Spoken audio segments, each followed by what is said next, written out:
Hello, I'm Amanda Moore. I'm the director of the Clearinghouse Community. Welcome to the Advocacy Exchange for July 2017. The Advocacy Exchange is our monthly conversation with advocates advancing change. Both the Advocacy Exchange and the Clearinghouse Community are brought to you by the Sargent Shriver National Center on Poverty Law, a national leader in advancing justice and opportunity. And this month, I'm happy to have with me two guests joining us today from Cleveland. We have Ann Porath and Rachel Riemenschneider. They're both with the Volunteer Lawyers Program of the Legal Aid Society of Cleveland. Ann is the managing attorney of the Volunteer Lawyers Program, and Rachel is the administrative assistant of the Volunteer Lawyers Program. And I'm happy to have them both here today. Hi, how are you all doing, Ann and Rachel? We're doing well, thank you. So Ann and Rachel wrote this month's advocacy story that's on the Clearinghouse Community. It's called Cleveland Legal Aid Taps Expertise of Retired and Late Career Volunteer Attorneys. And you can find that at the address here on the screen. It's on the Clearinghouse Community at povertylaw.org/clearinghouse. Their piece describes how the Act 2 program got started and how it works, and that's what we're going to talk about today.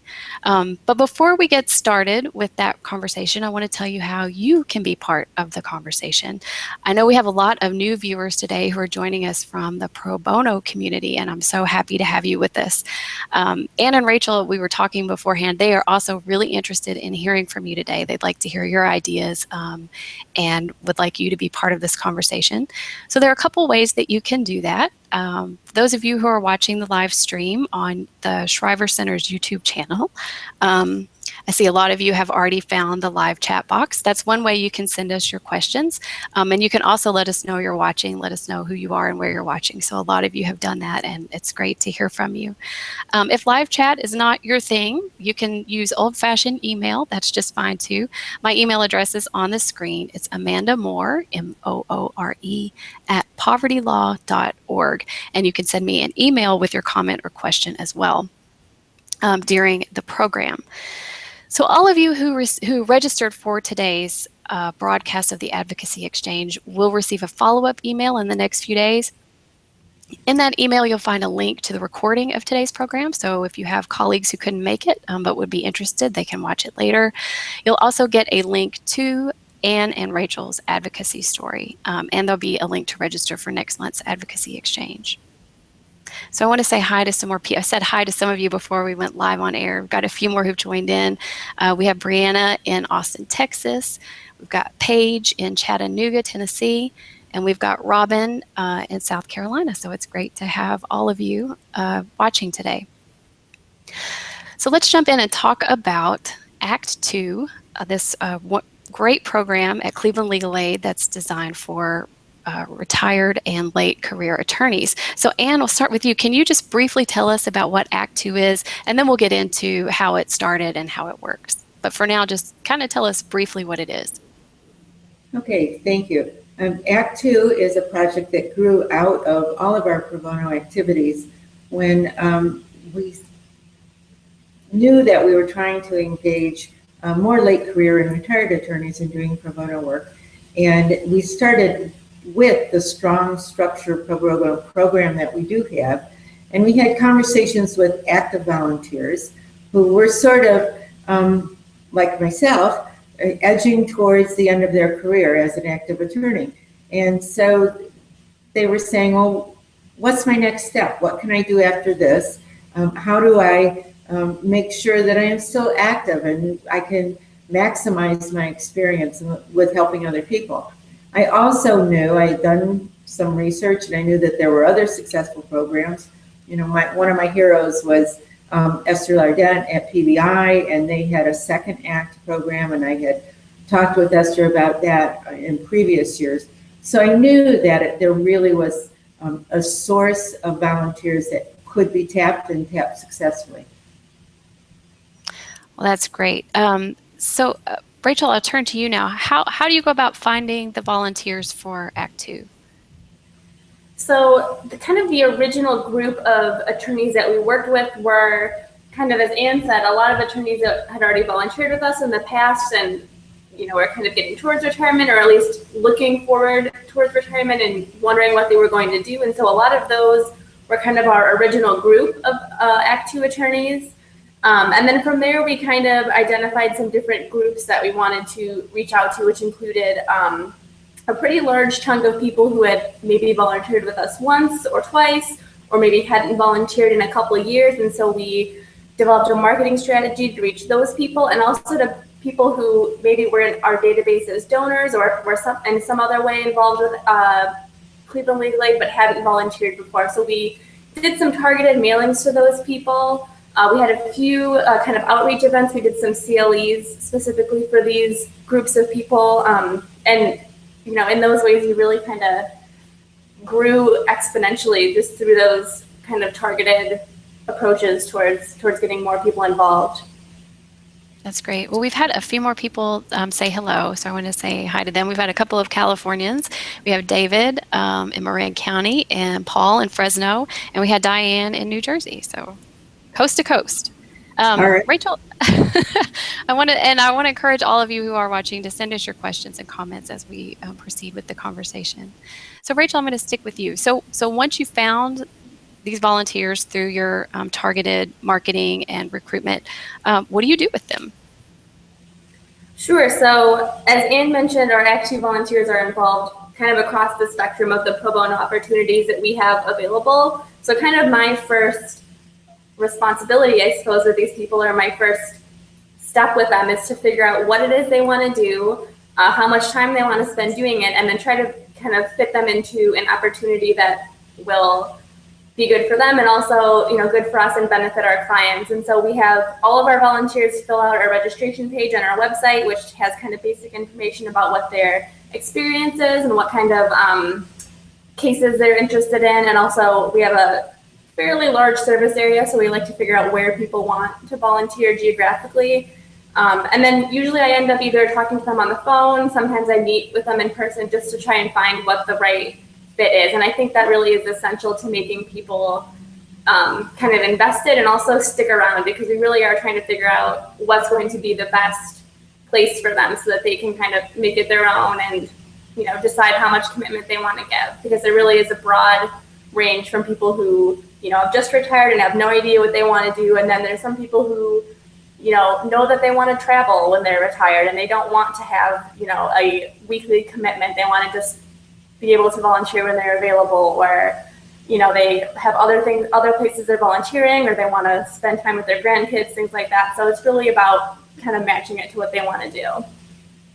Gotcha. So you mentioned in the advocacy story 3 main ways that volunteers can help with your client needs. You have brief advice clinics, extended representation cases, and then in-house volunteering. So Anne, can you tell us about those 3 options for your volunteers? These are the typical options that every pro bono program has, I think. And again, I want to give credit to all of the programs that I shamelessly have stolen from in developing our volunteer lawyers program.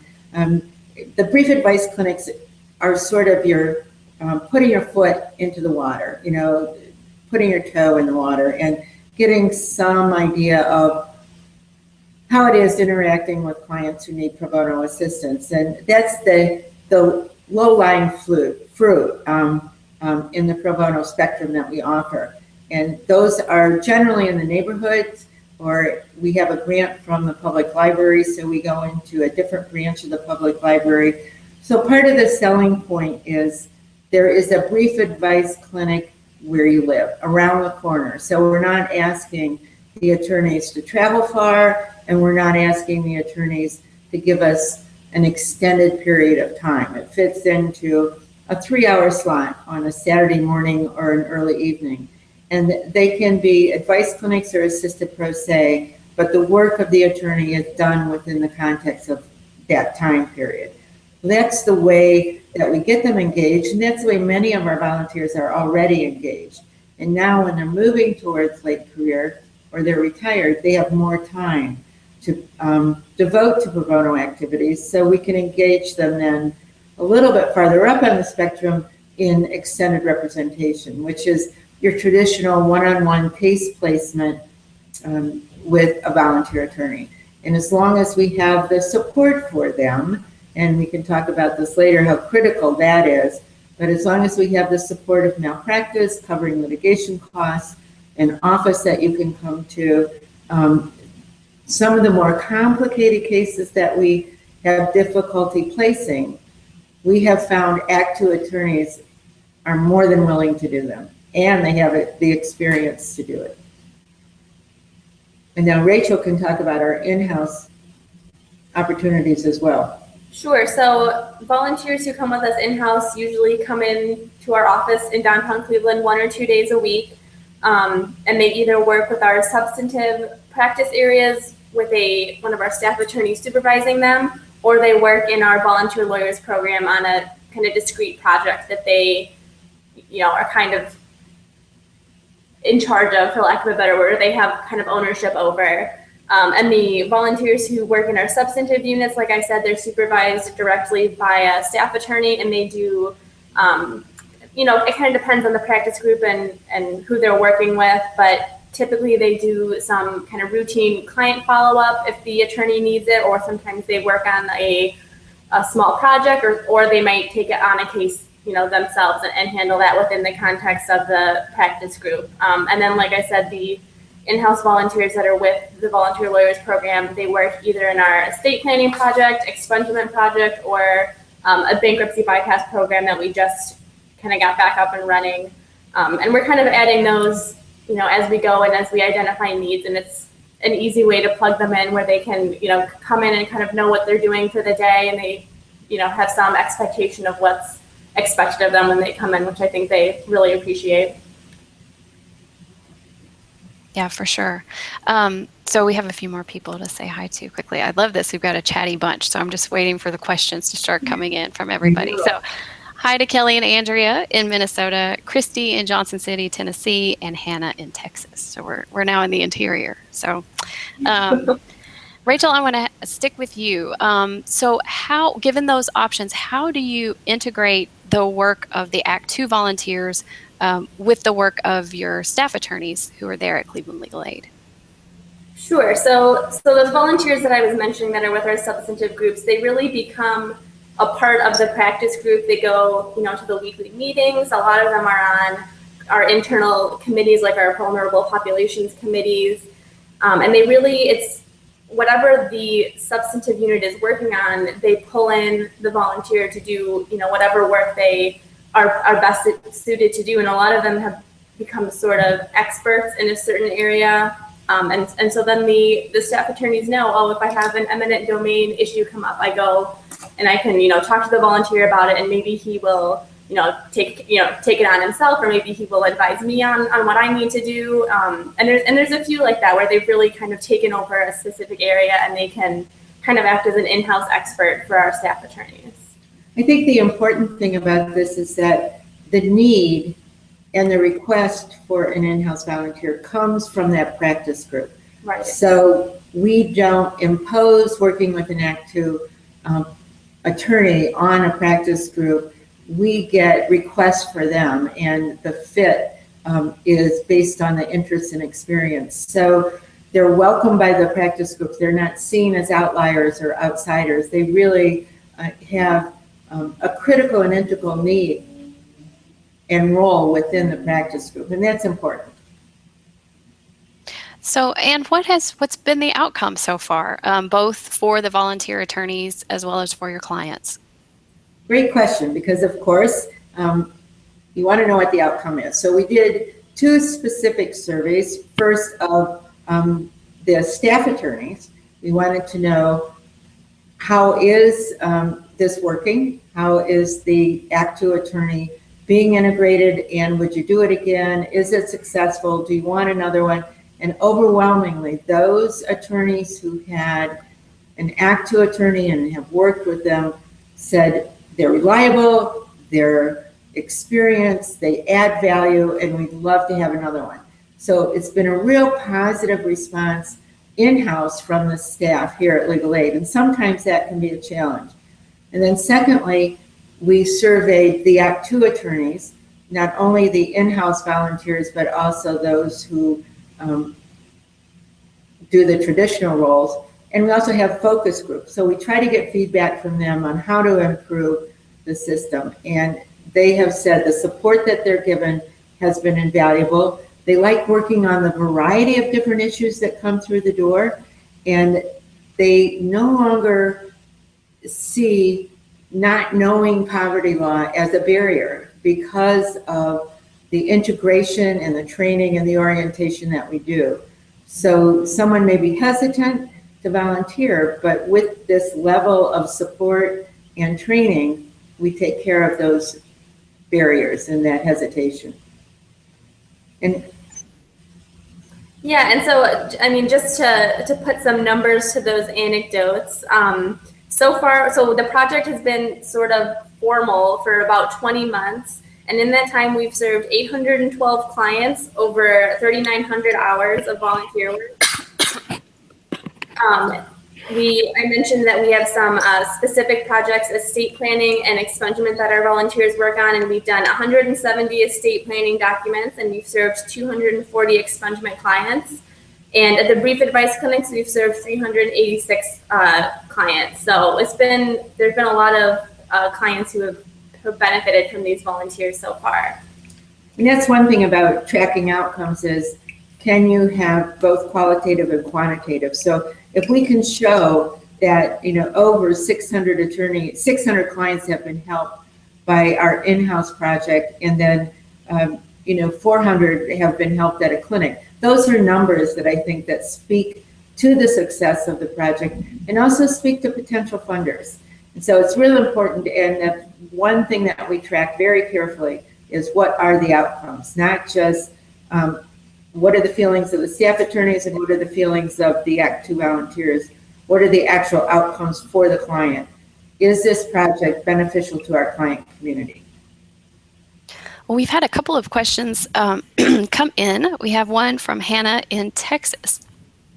And Hannah asks, have you used this particular group with anything that has a strong tech element? And if so, did you have any challenges with technology in this group of volunteers?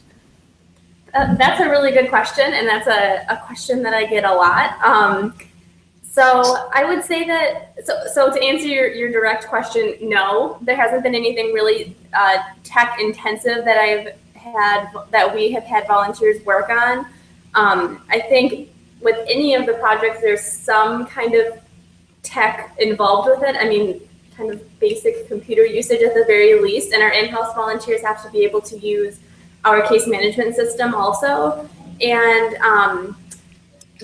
there are some challenges that come with it, and I think the important things to remember are, if you have someone who's available to help them if they have questions, I think that always helps, because I think that the tendency is either to just stop using the technology or to keep trying, and then that's when problems come up. So I think having someone available to answer questions is really important.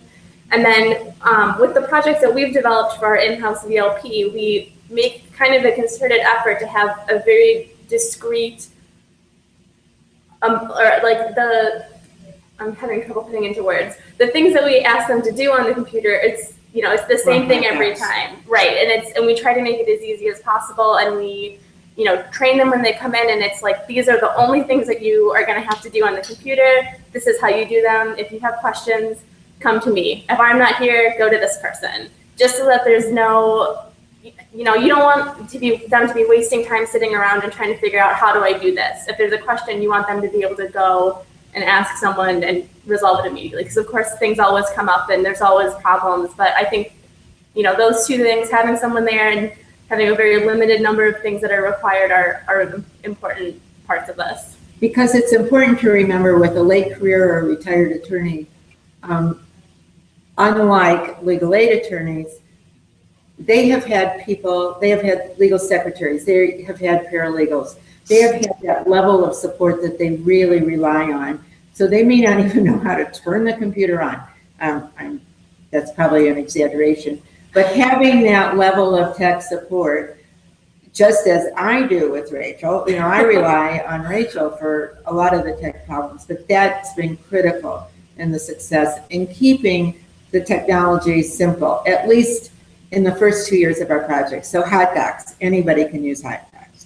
And so we have found, keep it simple and have support for them. And that has sort of overcome many of the tech problems that I think we would not be able to overcome.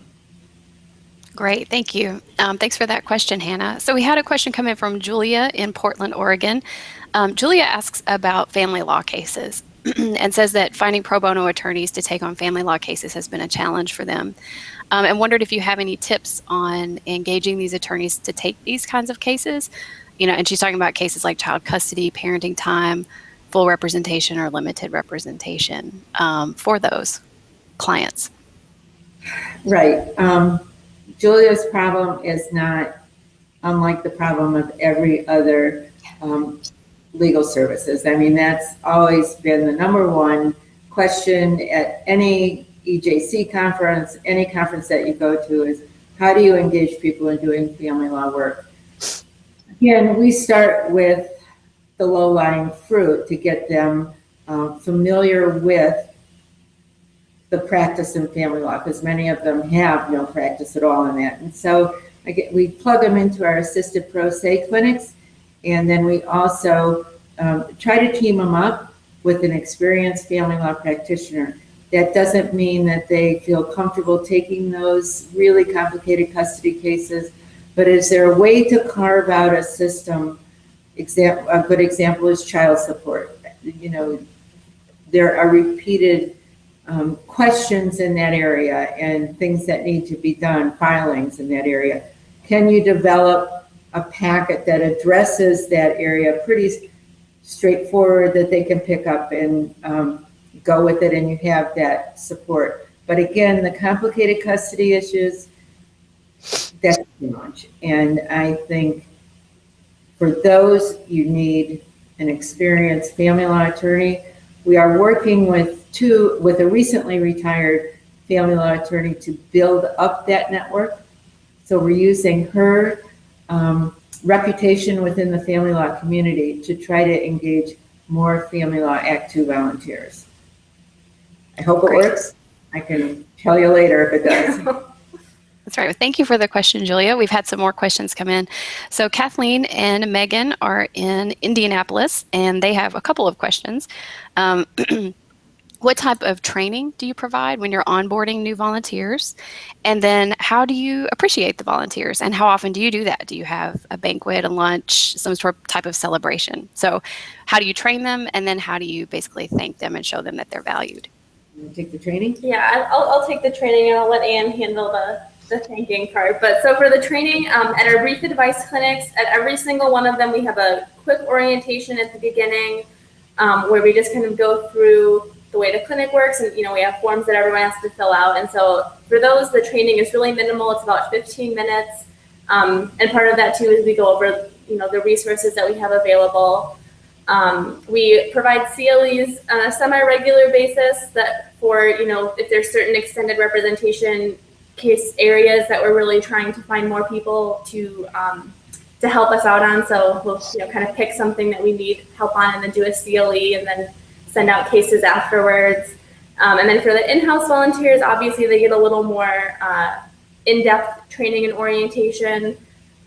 We have, I believe it's 3 times a year, we have kind of an orientation day where the new in-house volunteers come in and they get kind of briefed on, this is our computer system, these are our policies and things like that. And then they will get a more specific training from their supervisor about the specific project that they're working on, or how to operate within their substantive unit. So it really depends. It's it's not an easy answer since we have such a broad variety, but we do have a little bit of something for each of those, with the in-house being the most intensive. I think there are 2 focuses of the training. One is administrative, and that is Rachel's responsibility, where she gets the individuals trained on our database system, our phone system, all of the day-to-day office things that someone in-house needs to know. Then secondly, the substantive training. And a good example would be one of our projects is sealing criminal records. So we have a CLE program on sealing criminal records.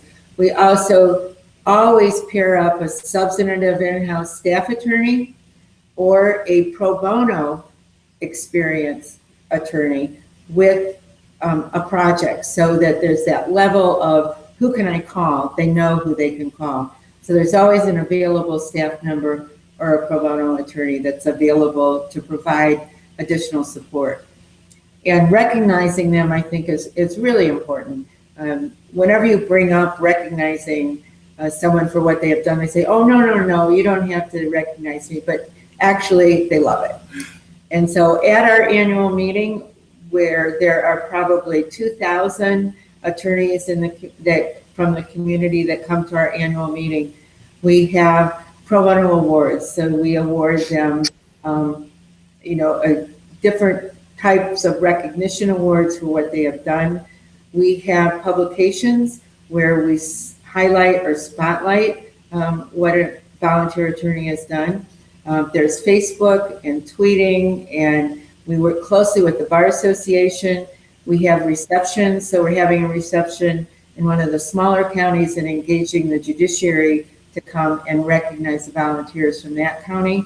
So we try to make it as public as possible, and also as keyed into their community and where they are living and where they're working.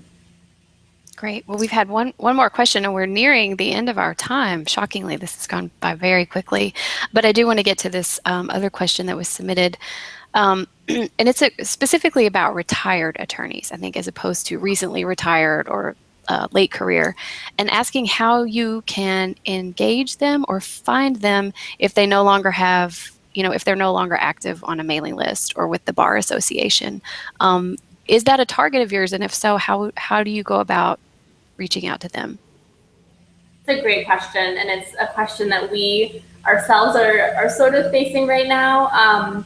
One thing that we're really lucky is we have a great database of attorneys in the area, and so that's been really helpful for us. But the other thing that we are sort of still in the process of rolling out, and so we can't speak quite to the success of it yet, but we are putting articles or advertisements in publications that we think that these folks might be reading. So like local newspapers, and you'll have to help me out with some of the other ones. NPR, I think we for the our national station. Public radio station, we have spot advertising on that. We also, our database is Razor's Edge, and we our development department really is very active in maintaining a solid, up-to-date database, and that's been one of our main sources.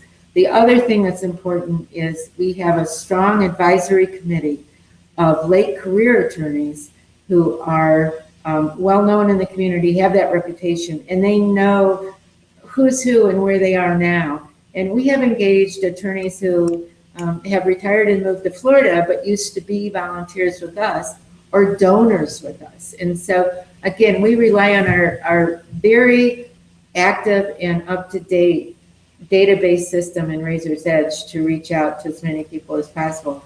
One thing there in Oberlin, there is a retirement community where we have an ad in the community's magazine, which highlights the opportunities that we have. And that organization has a lot of retired attorneys from our area there. 32% of the attorneys in our service area are at or near retirement age. So it's a great market to tap into. Right. Well, I want to thank you all. I would like to end with one quick question. I know we're at the end of time, but it's something that I always want to ask when we talk about these really unique and interesting and useful programs. And if someone who's watching is interested in starting something similar, where would you recommend that they start? Well, first of all, do your homework. Look at the demographics of your area. Look at what's out there nationally. I mean, people in our work, in our territory of providing pro bono services, love to share success stories with them. Also love to share failures with them. I mean, we've had some failures and challenges. And so do your homework, come up with a structured program, look at what other programs have done. I mean, we have 6 key elements to our program that I think have really helped us formulate a successful program. and tap into the private attorneys that have always been strong volunteers for you and get what their ideas are. Use their expertise from the perspective of a private attorney to figure out, will this work in our community and what do we need? We need malpractice, you need administrative support, you need an office, what do we need to get this going? And then network. And use the network of your experienced pro bono attorneys to help you formulate this program. Excellent. Well, thank you. And I'm going to go out on a limb, Anne and Rachel, and say that you'd both be happy to talk to people if they have questions about this. Absolutely. Yes. Wonderful. You know, I know you're eager to hear from other people too about what's worked and what hasn't for them. So it's great that this is such a sharing community, all for the good of the clients. So I also will remind everyone that you can find out more details from Anne and Rachel's advocacy story, which you can find at povertylaw.org/clearinghouse. Once again, that's called Cleveland Legal Aid Taps Expertise of Retired and Late Career Volunteer Attorneys. You'll find Anne and Rachel's contact information there, as well as just more details than we could get into today about how their Act 2 program works. If you found today's content interesting and would like to be notified of future programs like the Advocacy Exchange, please join our mailing list. You can find the sign up there at connect.povertylaw.org/clearinghouse. And I'll also remind you that the Advocacy Exchange is now available as a podcast. So if you miss an episode, but you don't have time to sit in front of a screen to catch up, now you can take the audio with you. You can subscribe to the Advocacy Exchange podcast on iTunes or wherever you subscribe to podcasts.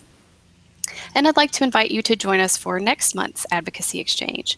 Is criminal record clearing right for your non-citizen client? I'll be joined by Seth Lyons, a staff attorney in the employment unit at Community Legal Services of Philadelphia. We'll talk about the relative risks and rewards of clearing criminal records for immigrant clients. And that conversation will take place on Tuesday, August 15th, same time as today, 1 o'clock Eastern and 10 o'clock Pacific. And I'll thank Anne and Rachel once again for joining us today. Thank you. Thank you. And I'll remind all of you out there that we hope we'll see you again next month.